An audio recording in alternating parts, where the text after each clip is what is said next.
Free Guy, is it good? Is it bad? Should you go? Should you not go? We're gonna find that out today. Yo, what's going on, Movie Nation? It's Just Jess here. Hope you're having a good day. And today, yes, Free Guy, I am located in the northwest suburbs of Chicago. Today, we are going to go at AMC Niles 12 at 12:45 in IMAX. That's right, guys, in IMAX. If you don't know who I am, hello, hi, my name is Jess. My YouTube channel, It's Just Jess. Here we do movie reviews, giving you the biggest and best reviews of the movies that are releasing at the time. So please hit that like button, hit that subscribe button, and don't forget to turn on notifications so you never miss a video. And stick around towards the end because we are gonna review it, guys. We're in front of the theaters. We're gonna leave. All right, guys, we made it to the theaters. AMC Niles 12.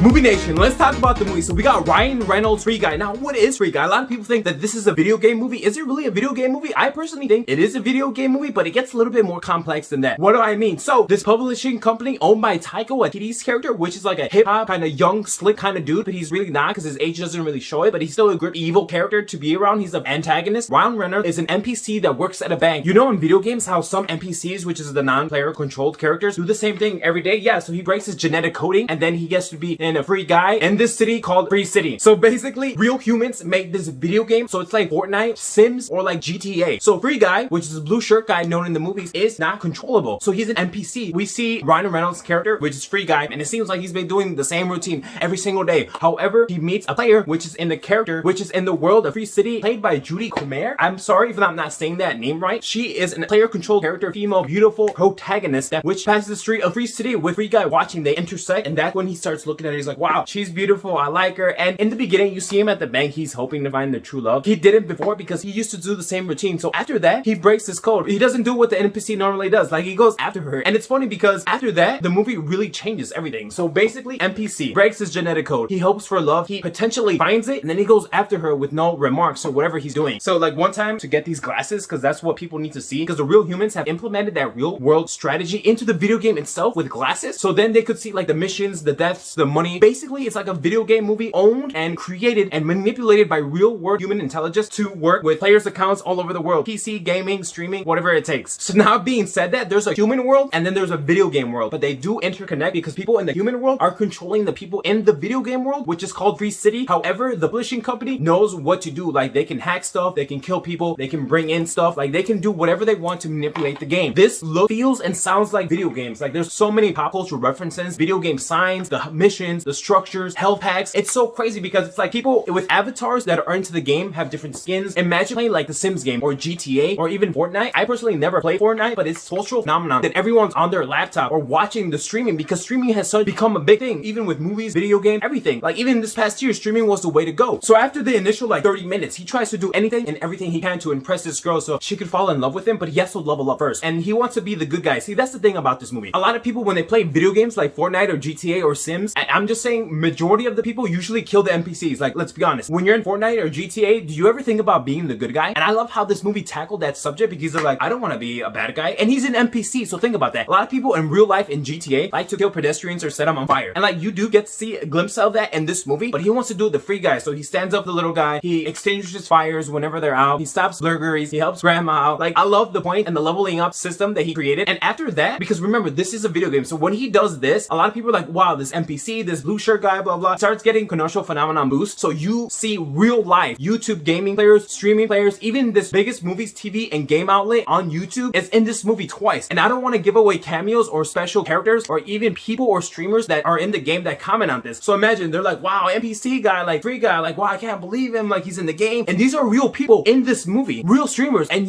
I am not going to say who they are, but they're real cameos. And I love how this movie, because I thought it was, oh, it's just going to be one scene, but no, they keep coming back. And it's so awesome because throughout the movie, Free Guy's trying to level up, trying to do the good thing to try to get the girl back, which is Millie, will try to get a chance to be with her. That putting cultural phenomenon references in this movie with real life streamers and news outlets, it's like another hint of dessert into the game. Like, I really thought that was like, wow, I can't believe they're incorporating all of this into this movie. I want to talk about the real world human in the video game. So everyone's playing this game, everyone's watching it on streaming. However, it's like so integrated with human life because we see laptops and desktops and curved monitors and like crazy gaming setup displays in this movie, which is great because now it's like we're taking gaming to a whole another level. Like gaming has such become a prominent thing, and to see it in this movie with two sides, with the real humans, like these kids like bringing out their laptops, they're talking, everyone's watching the screen, really like streaming, watching the gameplay unfold on like multiple monitors, multiple nations, and multiple countries. And it's really phenomenal because like throughout the rest of the story, he does level up, he does get the character to kind of like hang out with him, but then they have to solve this mystery. And what is that? So without ruining everything, in the game, in the video game, they have to steal this code that proves in the real world that Millie, which is one of the protagonists, which plays as Judy Comer, has the lawsuit or the evidence she needs to steal from Taika Waititi's publishing company for her to get her code back and for the game back. Because I love how this connection intertwines with the video game itself. I'm an armchair gamer, I'm an armchair movie producer or whatever because of YouTube, but I like how it was kind of an introduction to tell us like the genetic coding or the programming or the video game science that behind it, because there's a scene where he's like one of the protagonists and the real guy, he's like, oh, we programmed him to be intuitive AI. Now like he's expanded. He's like, wow, we made his code to be simple, but now he's like free-thinking AI. He's artificial intelligence is what they say. And I thought that was really awesome. So after being said that, if you like